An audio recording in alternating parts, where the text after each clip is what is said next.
podcast listeners. Friday, bringing back episode 16. I know that was Rocky. Don't laugh at me. Episode 16 here.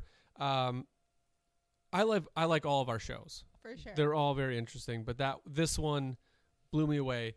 And I don't know the exact timeline, but in 4 years, he's gone from one single family up to Hundreds. multiple $1 million portfolio in 4 years.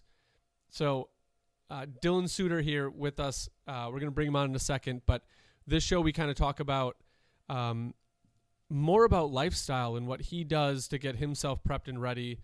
We did dabble a little bit about how he got into real estate and that background, but I mean, one big takeaway is how he got started, how he keeps himself motivated, how he keeps his team motivated, because his team has grown, obviously, with his expansion of the company. But Natasha did not tell me. She purposely hid this guest from me until I got here. And then about 2 minutes before we air, she's like, oh, yeah, here's our guest. So little choppy, so good. Starstruck a little bit in terms of where this guy has taken his company. So many takeaways from just a personal aspect, and then 2, how to get started if you're thinking about getting started in real estate. Just the motivation and drive that this guy has and mindset that he has will get you motivated. It was a great show. Thank you, Natasha, for bringing him on. Yeah. Hopefully you guys enjoy it. If you have any comments, if you want to get in contact with him, we're going to leave all his contact information in the show notes. All right, cool. Yeah, so, I mean, this could really go a number of different ways. So my mom worked at Scotiabank, which is one of the big 5 banks up in Canada. I am about 45 minutes west of Toronto, is where I currently reside. And my mom worked at a big 5 bank for about 28 years in mortgages. I grew up around it, and I kind of learned all about mortgages. So she always used to say, hey, why don't you get your mortgage license and we can work together. We can be in business together. And I said, I am not having you as a boss. So I decided to pivot, go a bit of a different direction, and got my real estate license. So we get to work together, except I don't have to answer to her, which is awesome. And it actually works out really, really well. I no longer have to do anything wrong, and I get to yell at her still if something doesn't get done right. So we've built a really good relationship that way.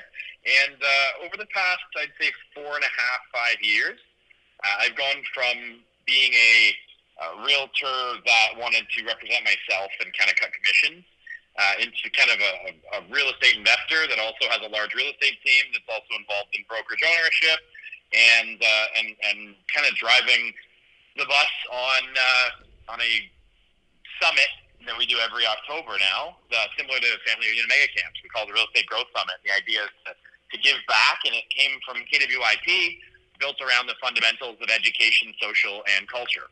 So through that, I currently run and operate a team in Oakville of about 14 members. Just added 2 more today, actually, so I should say 16 members with ISAs, agents, admin, so on and so forth. That is a team that did last year about $86 million in volume. We will do probably about $250 million in volume this year if we kind of hit our targets, which we're off to a great start on so far this year. I have a brokerage that I've taken over in the heart of Toronto that we started off with 82 agents when we started a couple months ago, and we've already grown. We're on track to our 159 agent goal by the end of this year. And then my real estate investment portfolio is quite interesting. My business partner and I started working together about 4 years ago, and I went from a residential simple investor that had 5 properties in my own name to having 9 different corporations with over 300 doors in real estate investing worth over $50 million in holdings.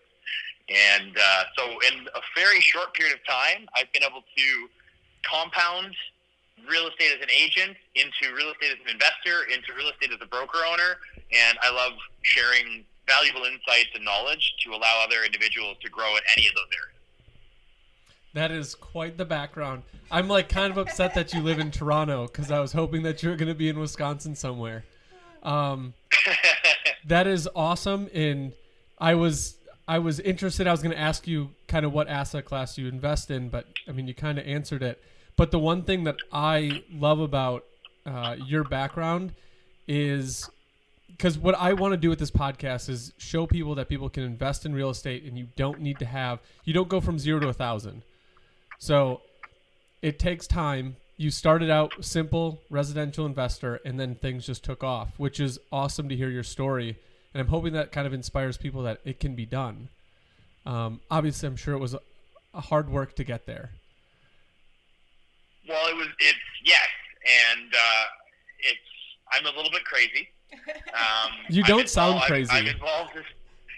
I'm involved with Tony Robbins. I'm a platinum partner. I've been a platinum partner for 2 years now, so I get to travel around and hang out with Tony. I was in his natural hot spring, hearing about his artificial intelligence with just a small group, a handful of people, beginning of 2020 in Sun Valley, Idaho. That was pretty awesome. Just kind of hanging out with Tony Robbins. It was pretty sweet.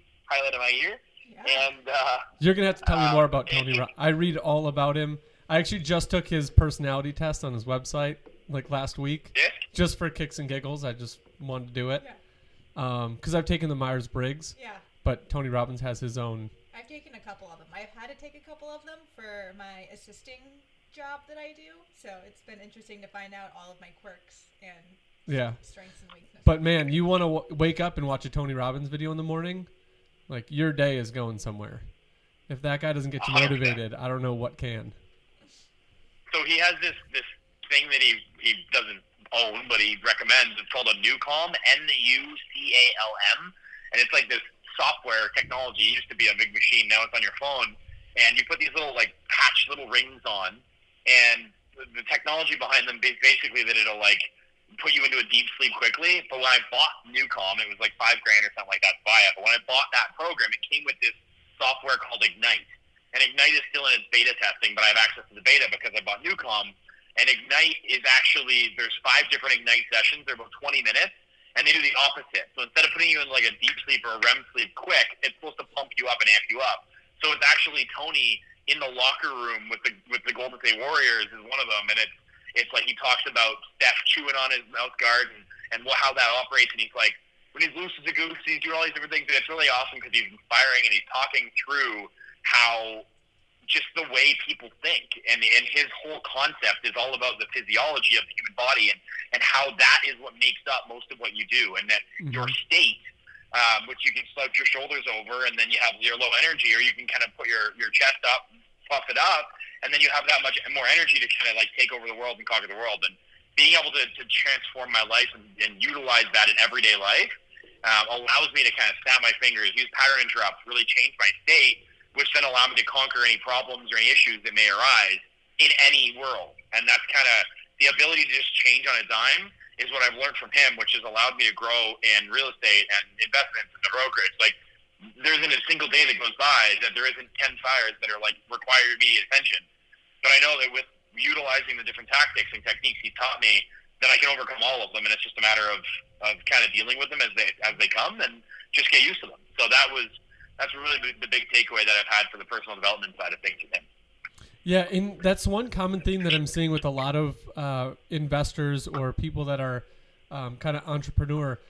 They all take the time and make the time for that self-care, for that self-development. They make that a priority, where some people find it's a waste of time because they're not buying more property or researching more development space. They set aside the time to read books, to listen to podcasts, to follow these motivational speakers so that they can get their mindset correct. And then obviously it shows in their production. I don't know if you're finding that out in the field as well, but that's one thing that I'm seeing. Yeah, that's exactly it. I went down this little path, and as I got into real estate investing, I started finding out that everyone in real estate investing is into CrossFit. And I was like, why are you into CrossFit? What's the reason for CrossFit? It's it's all about being the best version of yourself in every area of your life. And then I go down and I meet a naturopath, and I'm like, what do I need a naturopathic doctor for? I don't need a doctor. I'm good. And then I started meeting with them, and then I'm like, okay, I'm doing blood work. I'm doing saliva testing. I'm finding out my cortisol levels. I'm seeing when my energy is up and when my energy is down. I take different vitamins to keep my energy at a high at all times. I check in with them on a monthly basis. I do blood work on a quarterly basis. It's I started realizing that all that real estate investing, most investors, when they scale up, it's not about how many properties they can buy. It's about how they can overcome the problems that are going to naturally come up. Yeah. Because in this industry, it happens. And you have to be in a mental capacity to take it on, which means you have to be in peak physical shape, which means you have to be in peak mental state, which means you have to always be improving, always be growing, which means you need to have the supplement. You need to put yourself in a position so that your body can handle whatever amount of stress is required. And the only way you can do that is to start to engage in your body and understand your body. Mm-hmm. So I found that in real estate investing, that's 100% accurate. Almost every investor that I know that scales, they have a naturopath. They have some sort of physical activity they take part in on a daily basis. They have sort of journaling. They read books. They do the things that the top 1% do because they're looking at performing at the highest level. Yeah. No, it is true. I have like a 1,000 questions, but I'm going to try to keep them to real estate. Try to real estate. So we're going to have to talk offline. I'll do the non-real estate questions. I got yelled at on one show because I just kept asking questions, and Tasha's like, we're at like an hour and a half. We got to cut this. So when you started out with real estate, you in your mind, you're like, I'm getting my real estate license. Did you at all have any vision of getting to where you're at now? Is that where you wanted it to scale, or did it just happen naturally? My first year in real estate, I was like, I'm just going to save the commission. And I was this like proud kid that was walking in there. I'm like, I don't need to pay another realtor. I can do it myself. And I'm like, now I'm living the life of going, oh, purple bricks, or oh, I'm Zillow, and I'm like, I'm beating my head against the wall. And I'm like, that was me. That was me back there. And then little old me at that point in time had no idea of this real estate world and everything that was involved in it and how I could excel at such a high level by engaging in the systems and tools that are here. And my first year of real estate, I was like, I'm just going to sell and buy my own properties. And then I was like, okay, well, I'm going to add 10 doors to my portfolio. I remember taking bold like my first year, and I was like, by next year, I'm going to have 10 doors. And then the next year came, and I had accomplished my whole list of accomplishments. I was like, I'm going to sell 20 properties, or I think I said 10, and they were like, double it. So I doubled it, and I went to 10 properties. I'm like, yeah, I'm going to sell 20 properties. I'm going to buy 10 doors, and I'm going to live the life by design. And that was my like first or second year. And then all of a sudden, and the next year afterwards, I found out about the MREA like really deep, and then I started looking at. I had Gene Rivers' business planning class, and he showed me the organizational model, and he showed me how a fourth level team is 2 admin and 2 agents. And this was before the MREA 2 concept came out. But he showed me how just 2 admin and 2 agents, including the Rainmaker, focusing on their one thing, which would be like a client care and a transaction coordinator, and being a buyer agent and listing specialist. Those 4 individuals can do 120 units.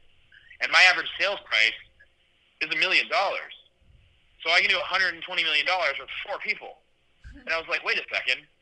This is math. Like all this is a numbers problem. It's a numbers game. And I was like, whoa, wait. And all I have to do that is I ran the economic model. I'm like, well, that just means that I need to make 23 phone calls a day. And that means that of my 23 phone calls a day, I just need to have 75% of them meet with me. And of that 75%, only 75 had to do it. I'm going to sell 50 houses this year. And I made this goal of like selling 50 houses. And that was like my 3rd-year goal. And I was like, I'm going to build this team. And I remember getting my 2 admin at the time on the team super amped up because I grabbed a whiteboard, and I hear Gary talk from stage. He's like, bring out a whiteboard, do everything whiteboard. And so I did that. I started writing all over the whiteboard. And I'm like, growth is so simple if you just break it down and do it step by step. Like how do you eat an elephant one bite at a time? The reverse Same with real estate engineering. investing. You sound like a little kid at Christmas. It's adorable. Like, you're like, I'm so excited about this. It's hard to not get excited. Like that's an awesome accomplishment. I'm sitting here too, just like staring at the phone. Like he's willing you to come through the phone. Yeah. No, it's something that we aspire to get to. So that's why it's exciting to listen to you get there. I think it's enduring for the people that are on the fringe of wanting to get into real estate. I mean, you are the model of, I'm going to get into real estate and see where it goes. And you got a little taste of it, and then it just took off. But yeah, I have an addictive personality, and sometimes that doesn't serve me the right way. Gotcha. However, when I got into real estate, it totally did. It changed my life around, changed my entire world around, because being addicted to growth, being addicted to health, being addicted to education, being addicted to adding more value to the conversations I had with everyone, being addicted to impacting more lives. All of a sudden, I was like, my addictive personality is put to the right, it's channeled in the right use. That's awesome. And it freed me. my energy was so much higher. Like I wake up in the morning, I jump out of bed, I run around. I'm like, what do I do? It's 4 a.m. Like, what am I gonna do? No one else is awake. And I'm like, well, I'm gonna go for a walk with the dog. I'm gonna read a book. I'm gonna write something.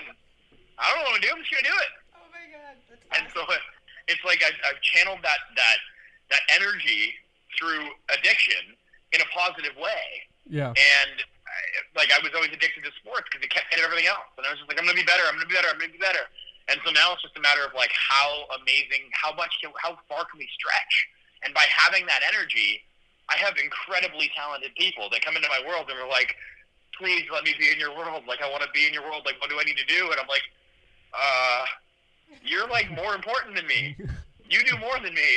And I know I don't really give myself the credit for what we've accomplished because these people come up to me and I'm like, yes, we'll have you in our world. I don't know how, but we'll find the spot. Right. And so now you get talent. And our real estate investment portfolio, like my business partner and I were on a call 2 weeks ago, and he brought like there was 8 people on the call. I remember the one line. He's like, well, Dylan and I are just the dummies that just think of a big idea.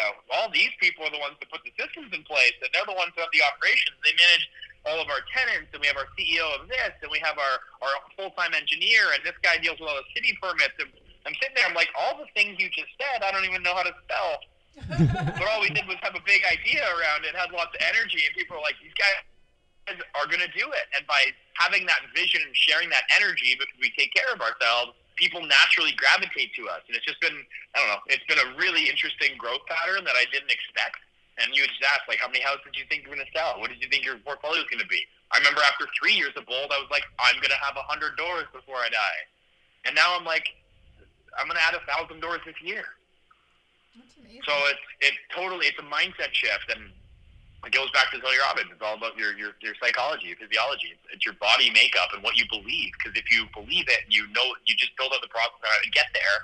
If you don't accomplish, Elon Musk just said, if you had to accomplish your 5-year goals in 6 months, what would you do differently? Yeah. And if you weren't to accomplish those 6-month goals or those 5-year goals in 6 months, and it took you 8, would you be upset? No, I wouldn't. I mean, it's still a short time frame. If your 5-year goal and you do it in 8 months, still pretty positive. That's great. Exactly. Yeah.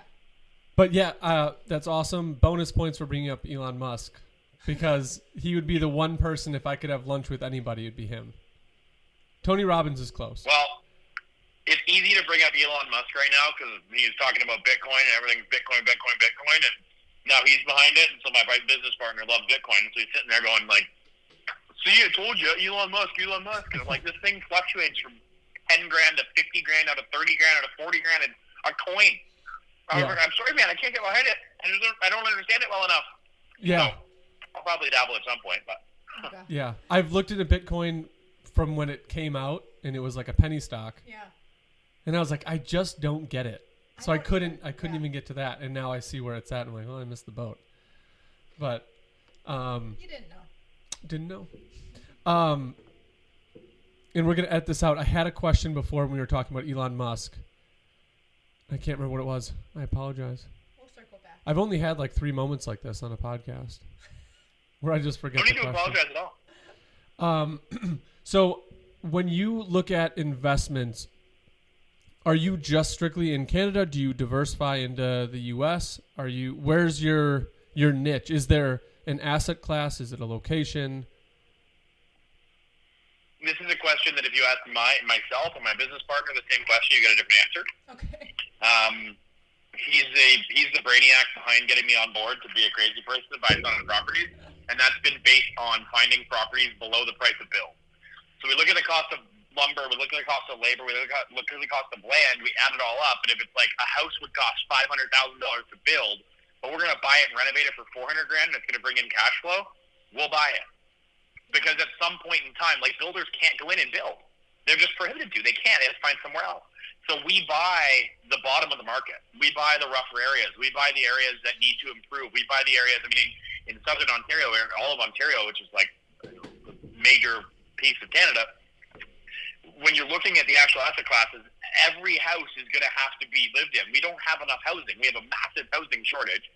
And we have, I mean, our prime minister just said that we're going to be bringing in over 400,000 immigrants because of COVID. He needs to increase taxes. So that's how we're going to do it. And so it's like, we don't have houses for the people we currently have, and you want to bring in 400,000 more, there's a problem. We need to figure that out. And so we look at stuff and go, it's going to continue to work. It's going to continue to appreciate. The economics just show that it will. And at some point in time, there'll be a dip. At some point in time, there'll be a crash. But we've gotten to the point where we've insulated ourselves that if it did, we have the cash flows that surpass that. Mm-hmm. We're up to over $300,000 a month in cash flows. And so, I mean, not cash flows, sorry, in gross income. So we have the income to cover all of our debt. We have the cash flows that will continue to accumulate. And now it's just a matter of growing and buying more. So he loves the 1 to 4 unit that are already either multis or that we can keep a really high cap rate that are not, you can't find them anywhere else in the country. And the reason he likes those, or in the province at least, the reason he likes those is because he's like, the cap rates will catch up. Eventually, the cap rates are going to continue to compress. They have forever. They're going to continue to do that. So he basically buys that. I've kind of looked at more towards building. I personally love buildings. I have an offer in right now in an 88-unit apartment building that I'm like super pumped to get to. I have a 32-unit apartment building. We have a couple of 21 we bought not too long ago. So like, I love the bigger buildings. He doesn't like the turnover of it. He doesn't like having to turn the tenants over. He thinks it takes too long. Mm-hmm. And a lot of our financing options that we've used, because we use 100% financing on the purchase, we carry high debt loans too long. So the apartment buildings are too challenging to turn over, and it's his team that are the ones that have to turn them over. So that's why he likes the smaller units. I gotcha. Yeah, and it's always fascinating where people's mindsets are coming from in terms of their investment. I am working so hard to get into that apartment asset class. Like, I want to go 30 and above. If I can find a 50 this year, I would love to get it. Because where I'm coming from, I would rather have, with a single family home that I've rented here in town, if I lose a tenant, I am 100% vacant. Yeah. If I have an apartment complex and one person moves out, it's not a huge dent to me. And that's just where my, like, I would call it safety comfortable area is. But on your side, on the finance side, yeah, it does take a little bit different approach in how you finance everything on that one. If you had it your way, would you go into these multifamily, or do you like staying smaller? I love staying smaller with him because he manages the whole thing. That makes it easy. It makes my life really easy. It's uber leverage. Like, everything works. I've spoke goals for years. He always shows me options and ways we can get better. I just need to keep finding more money, which I do. I need to keep building out a better team with him. We keep doing. And so it works really, really well. For me, like, I continue to want to grow my real estate business as an agent and real estate brokerage's business and my involvement in KW Canada. And because of that, I put a lot of my time and energy into that. But it works in conjunction because as I'm developing that relationship, my name and my brand become larger. Now we get more wholesalers to reach out to us. Now I'm on more podcasts and people to reach out to us. And it works in conjunction that I continue to have a steady flow of investors. I continue to have steady flow of private lenders. I continue to have a steady flow of wholesalers that bring us properties that we can continue to buy. And so I just funnel stuff in, pass it to him, and then his team runs it, manages it. And so it works really well that way. And how did you get connected with wholesaling? Like, what was the first, was it a company or a person that you met at one of these groups you were talking about earlier? I mean, everyone's aware of the how everyone wants in on the real estate commissions, and so wholesalers are no different. Wholesalers tend to be people that can make a quick buck on flipping a property, flipping a contract, whatever that may be. Mm-hmm. It wasn't very common in Canada until a few years ago. It still, I don't think, is really common, but I think that people are seeing that they can pick up a property for $100,000. I mean, we just closed on one today. They picked up for $100,000. They sold it to us for $135,000. Well, that property's worth $300,000 for us to put 20 into it. So they made a quick $35,000. I don't even know, like, the seller wanted to get out for whatever reason, and we now have to take on that person's problem. We pay our $20,000 to renovate it. We refinance it. Now we have an asset that is a really good asset for us long term. And in the overall grand scheme of things, it should be a win-win-win. But now, because of that, a couple of people started hearing about wholesalers. There's one company that got pretty big in Southern Ontario that's still pretty big with it. And so everyone and their friends decided, I'm going to go be a wholesaler. And so they just put out yellow flyers, and they knock on doors, and they do all these things, and then they meet with sellers that want to sell, and they get them under contract, and then they toss them on Facebook or they toss them on social media. The problem I have with most wholesalers now is I feel like the valuations on what the actual property is worth are done incorrectly almost every time. Mm-hmm. And then they say, oh, this wholesale's $50,000 under market, or this one's $20,000 under market. And I'm sitting there going, like, most of these wholesales we're buying, taking on all the liability, dealing with all the problems. There needs to be a bigger gap. Mm-hmm. I'm not going to take on the problems of an unconditional offer on a property that could have to get knocked down because I'm saving $20,000 off of retail price. Like, that doesn't make a whole lot of sense to me. Yeah. And that's where I think that some of the wholesalers may be getting themselves into a scenario where they're going to basically fizzle out because there isn't enough meat on the bone for people to take that risk. Mm-hmm. It's just that we're in a chaotic market. I don't know if you guys are, but we're in a chaotic market that you can't find any inventory. And so for that, wholesalers are able to make markup on properties because they can't close on them. And a lot of these times, these wholesalers, it's a short-term game so they can generate enough capital to then buy the properties themselves. Right. Yeah, we're kind of in that same market here where there's really low inventory and things are gone in a couple days. Yeah. So if you see something, you got to jump on it quick. Yeah. Yeah. Can you talk more about your team and how you got them? How did you get that all started? Obviously, it started with you. Where was the first kind of support that you reached out to? And then how did it grow from there? Sorry, I need to clarify. Which team are we on? Like the investment business? Yeah, the team, investment side. You can go on the brokerage? you can go on the investment side. Yeah. Okay, so on the investment side, I think the first thing was my business partner and I. We met years ago. My uncle actually dated his mom years and years ago. Okay. So I had a painting company. She hired us to do some drywall and painting work. And we just kind of kept in touch, and it was a relationship. He was Robert Kiyosaki, Rich Dad Poor Dad. I hadn't, and I did. I was like, okay, so everything you say makes sense. Because my mom was again at Scotiabank. She was in an A-type mortgage environment where if you took a B mortgage or if you took private lending, you were the devil. That was my upbringing. So it was like 4 years of getting to know what this entire world was about. And the first person that really tipped me off was I took a course. Actually, I took a course. It's an American course called Flipping Formula. And my biggest takeaway from a $72,000 package was that I had to get more involved in the free local meetups. And so I had these free local meetups I started looking into and inquiring in, and then I showed up at one, and it was just so happened to be, I started saying hi to everyone, and one guy was like, hey, I'm starting another one. I'm starting another meetup. And I was like, cool, that's like around the corner from my house.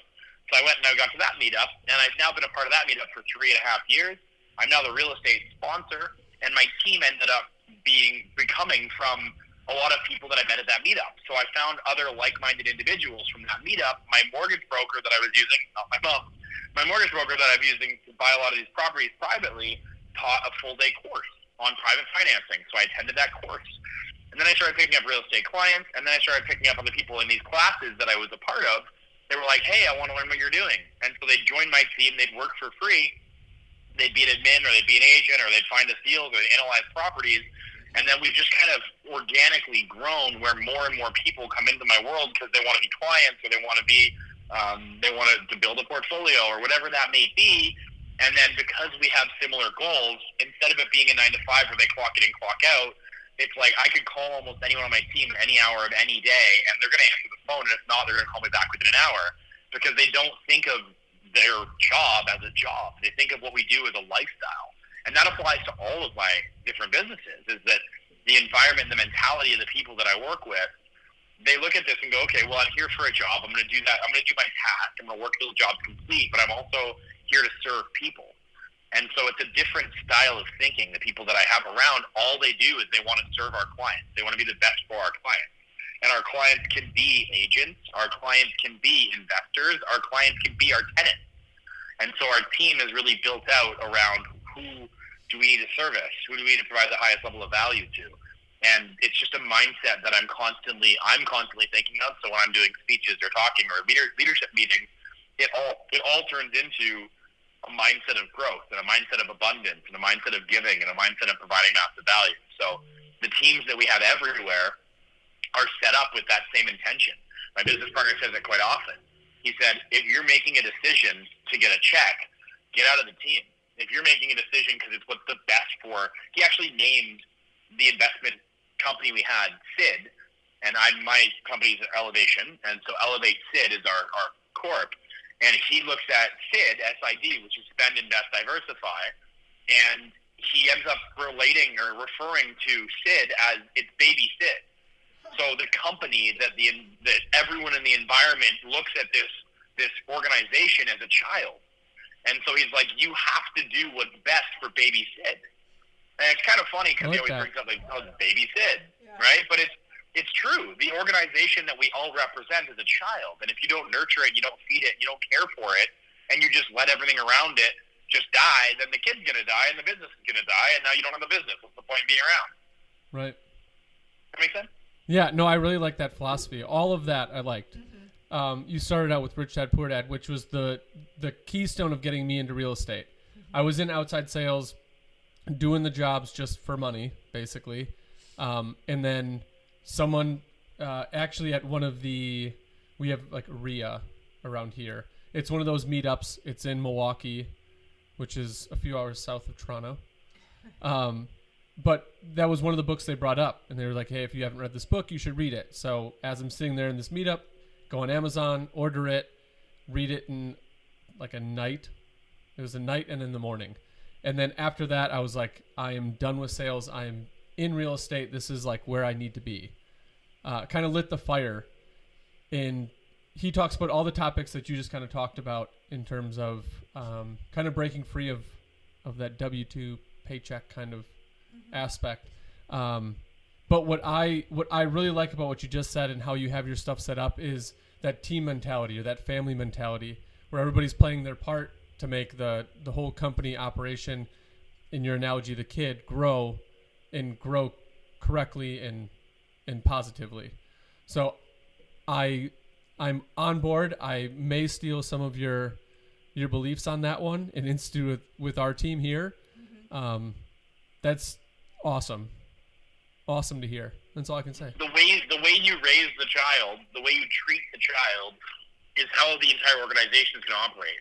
As it grows and as it builds, if you raised it terribly, if you didn't care about the organization, you're going to have a child that doesn't listen.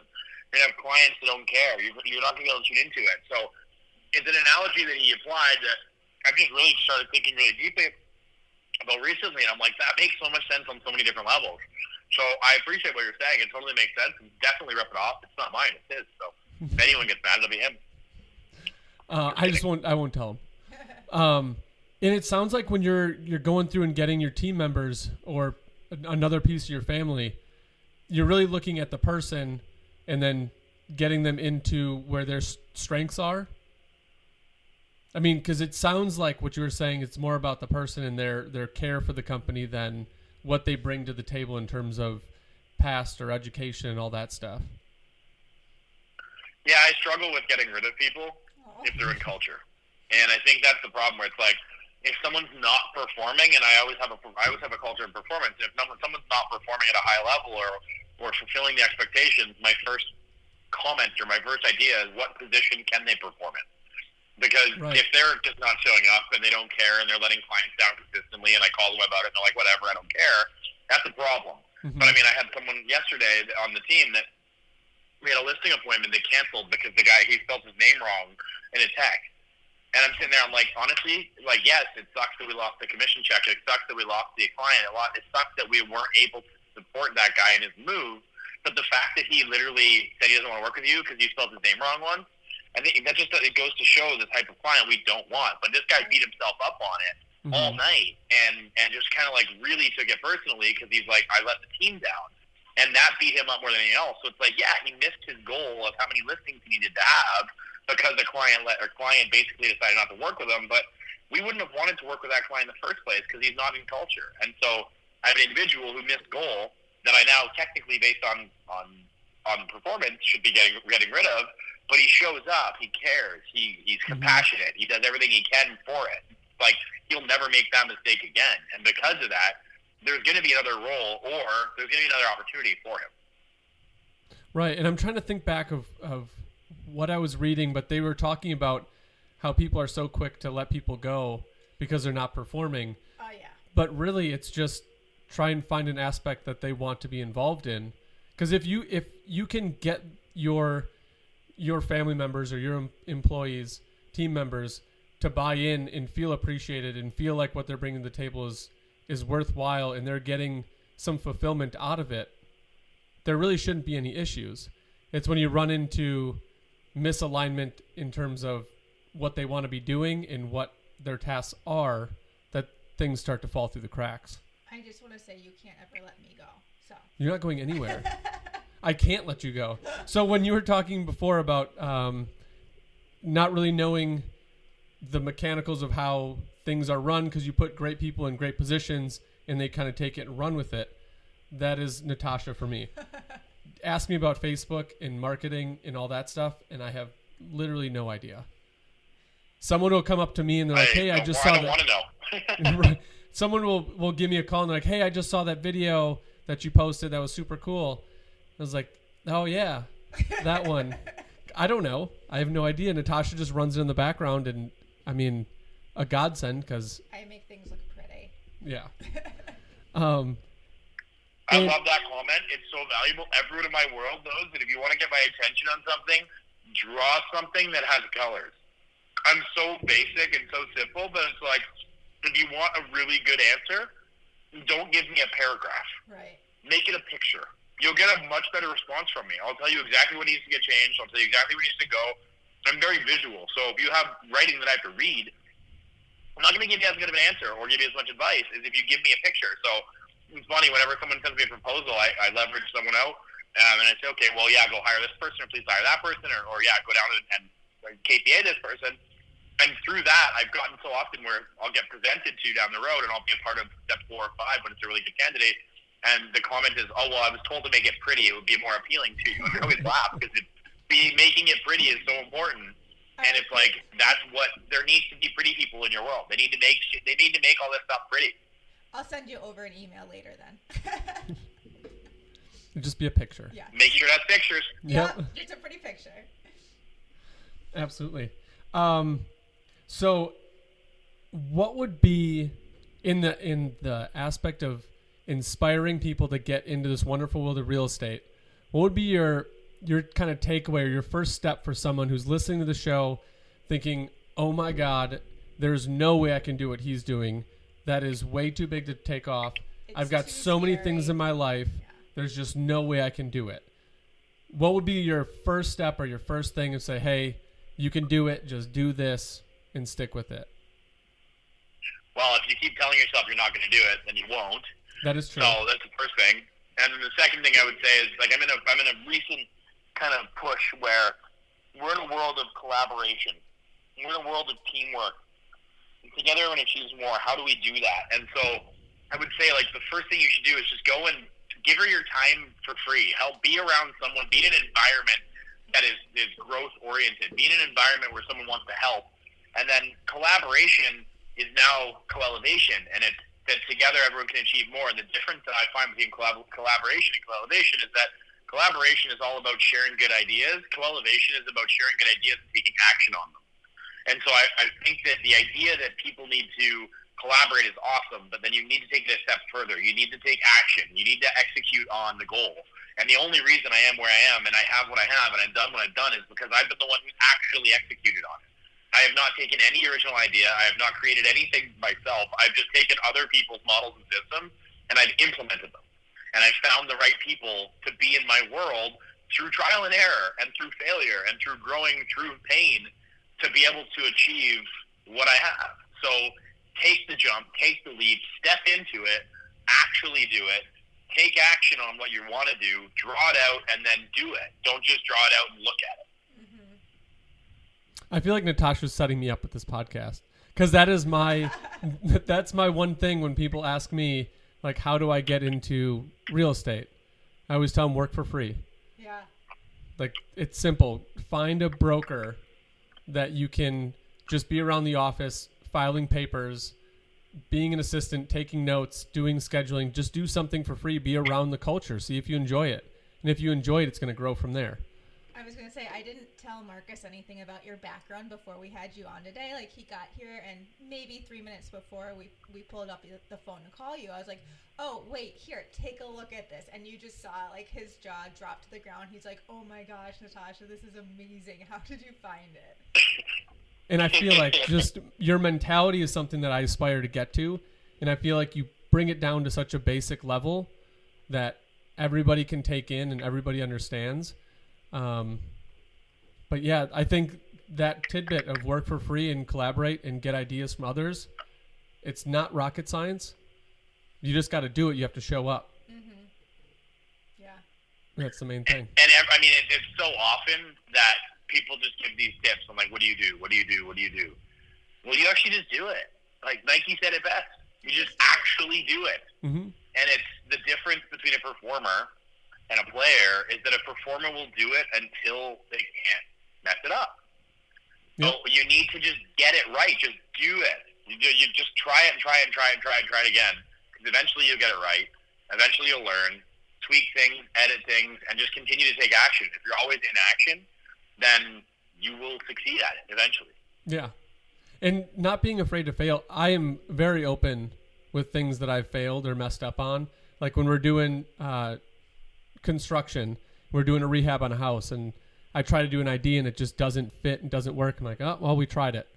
Yeah. Let's try this. And let's just go to the next one. I don't really try to waste much time. I don't try to like lose sleep.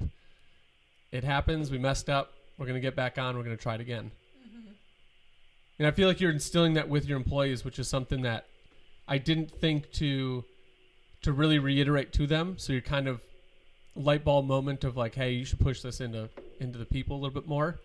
And the one thing that you said, it tipped something in my mind. 3 days ago, my two boys were trying to put on their shoes, and one boy was like, I can't do it.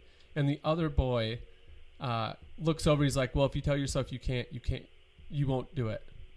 In his 6-year-old basic phrasing. Yeah. And I was like, wow, stuff that I've been saying to him is actually sinking in. That's amazing.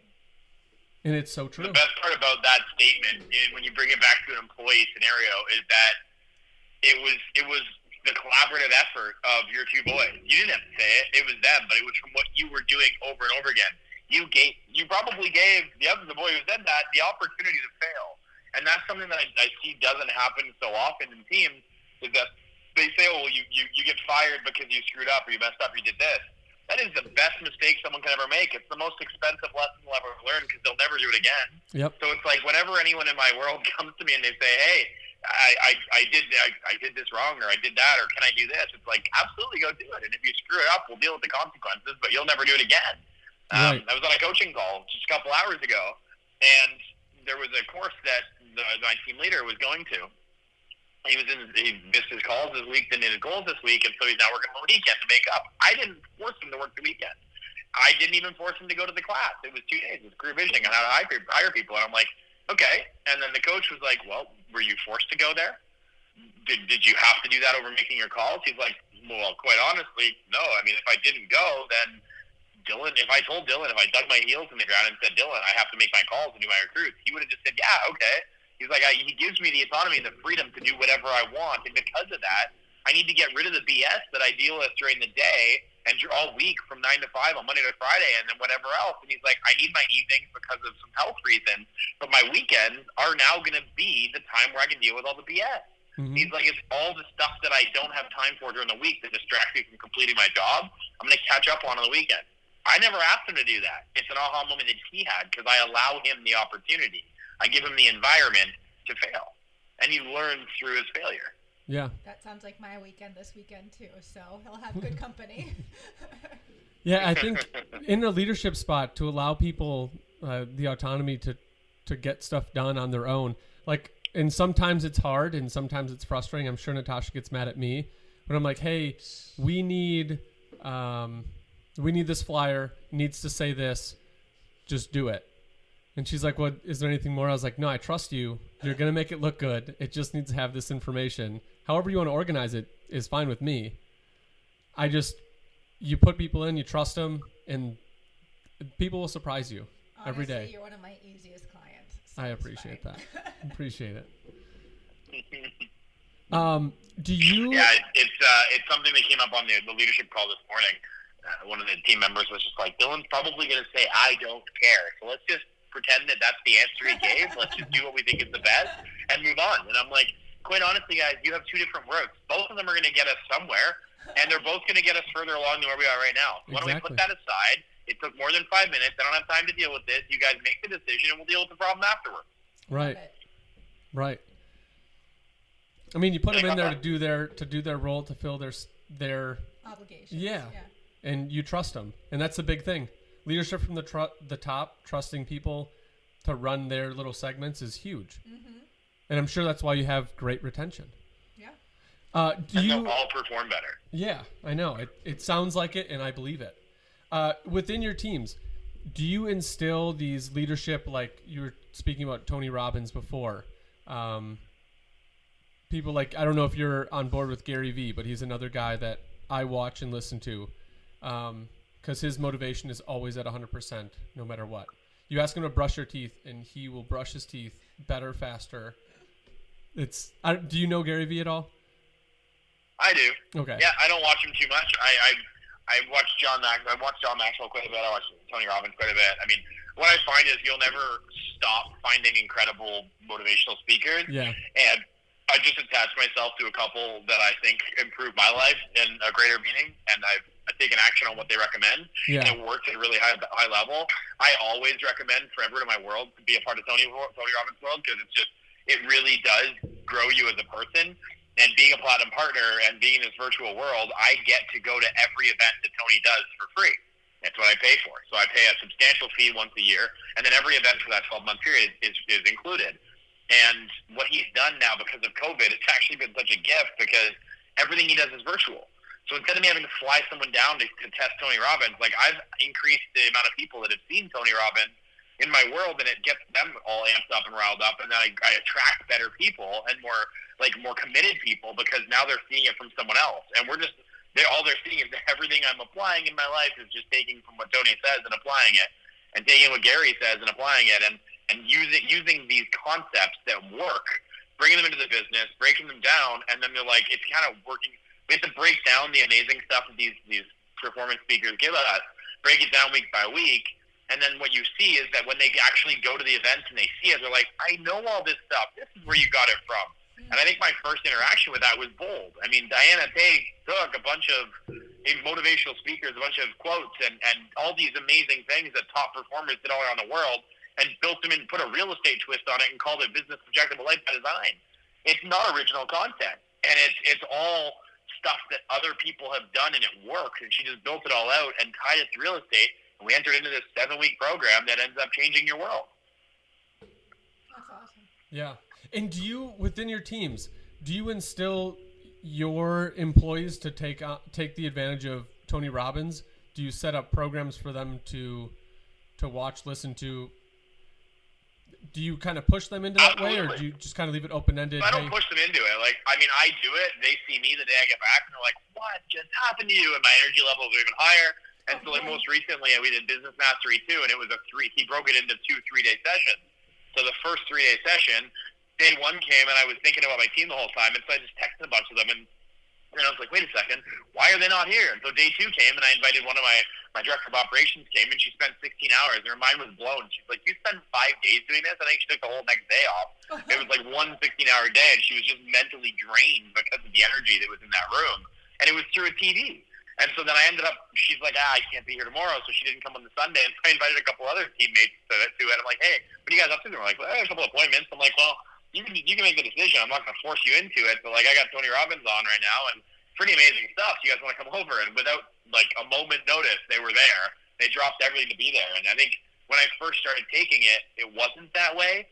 And then as people started to see my energy and where it came from, and they started to realize that it came from Tony, they're like, wait a second. Especially during COVID, I'm in a mental area that's not as good as I'd like it to be. I need to change my physical state. And so they get in World with Tony, and they're like, this is exactly what I need. And all of a sudden, they're a changed person in a very short period of time. And the change isn't because they went and applied one concept. It's just they changed their state and their energy. Mm-hmm. And then, bam, different. Yeah. I mean, it's amazing when you focus on and surround yourself with that energy, how much it just kind of pulls you in.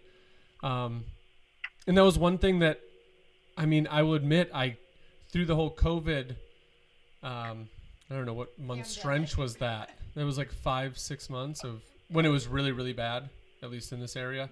Yeah. That was one thing that dropped off where, man, I had more time than I've had before because obviously things were slowed down.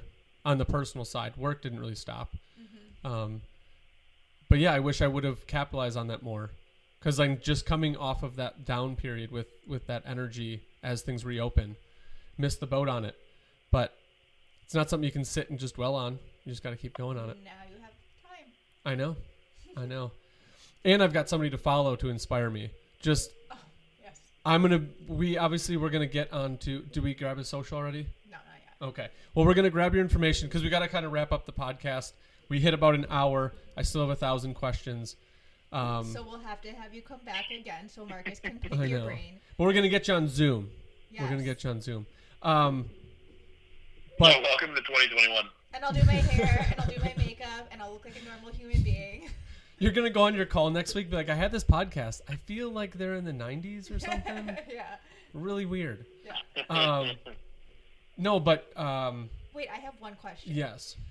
Are you doing any home remodeling projects, or what has been your favorite like remodeling project or just DIY project at home? You got to get dirty. Being in real estate, answer. you got to get dirty somewhere. I just finished. I didn't just finish. Before COVID, I finished taking my primary residence, which is a single-family home, and I turned it into a legal duplex, Airbnb in the basement. Oh, nice. And so now I live for free, which seems kind of crazy. And so just literally a month ago, I decided to have this crazy idea. I was like, I'm going to buy a new house. And so I'm not remodeling. I just literally just bought a new house.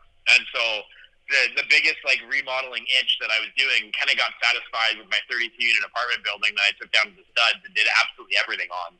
New windows, new painting inside and out, gutted the whole thing, new insulation, new HVAC, new heating, new plumbing, new electrical, new roof.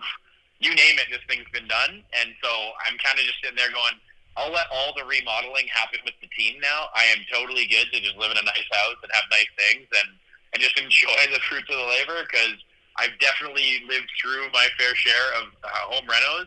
And I think I'd probably be single if I decided to do it again. So I made the educated decision to remain in my beloved relationship and keep my girlfriend around longer by not putting her through another home renovation. So the remodeling days are probably behind me. And if they're in front of me, they're either going to be in properties that I don't live through, or they're going to be done while I'm on a very nice vacation somewhere outside of the home. There you go. To make sure we don't live through it anymore. Yes. That is totally that is a good choice. My husband's learned quickly too. Happy wife, happy life. Yeah, we just flipped the house that we live in currently, and we moved in as things were finishing up, and we did not have toilets set. And I was fine because like me and the boys were like, we're gonna go camping. God. Basically, I have never been yelled at more. I'm sure. So I am on your side where I'm just not going to do a renovation of my house. I'm just going to do it on other ones. I feel awful for your girlfriend. She was not happy. But so we got to wrap it up, and I'm sorry that we got to cut it off. But we're going to grab your social media website and put that in the show notes in the bottom so people can follow you. I'm definitely going to talk you up. Hopefully people can follow you as well. Hopefully you don't mind me reaching out, asking some questions, because I'm sure you're a wealth of knowledge. But what is one way that our audience, people listening to this, can get a hold of you? What's the best way or the easiest way to do that? So you can follow me on Instagram at Dylan Suitor Elevate, DylanSuitor Elevate. That would probably be the easiest way. Okay. And yeah, absolutely. I'm happy to talk to anyone or have anyone reach out.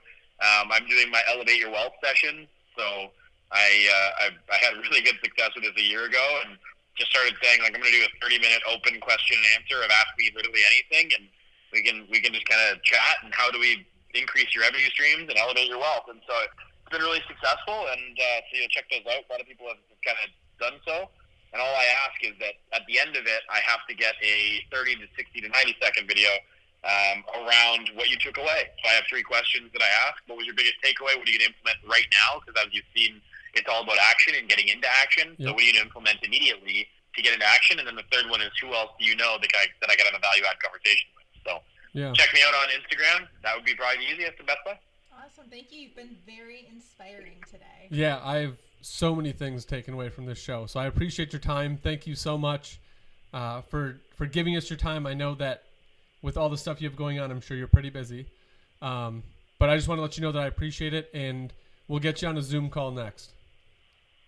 I love it. I appreciate you guys having me on, and if you don't mind just sharing me the link, that'd be greatly appreciated. And keep it saved and share it out. So yes, absolutely a pleasure to be on. Really happy to kind of take the conversation that we did, and however we can stay in touch, let's do so. Awesome. Absolutely. Looking forward to it. Thank you so much. We'll talk to you soon. All right, take care. Bye. Bye for now.